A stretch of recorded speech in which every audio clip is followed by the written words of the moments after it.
చదివా రెక్కల గుర్రాలుంటాయని నమ్మడానికి ఎంత బాగుందో. బాలమిత్ర కథలో చదివా పగడపు దీవులు ఉంటాయని నమ్మడానికి ఎంత బాగుందో.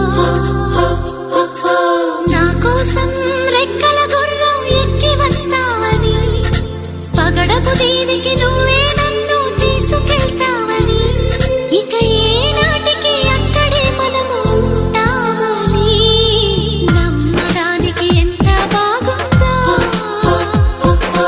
నమ్మడానికి ఎంత బాగుందో. నువ్వే నాకు ముద్దస్తావని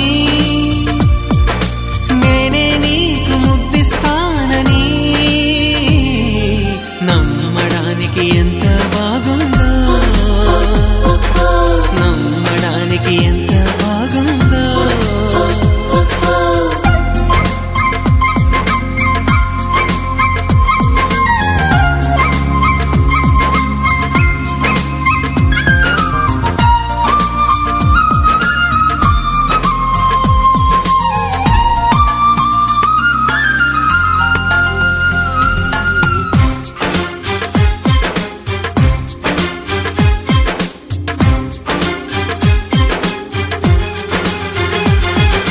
వరహాల బాటలోన రతనాల తోటలోన వజ్రాల మేడలోన బంగారు గదిలోన విరితేనెల్లో పాలల్లో తానాలాడేసి నెలవంకల్లో వెన్నె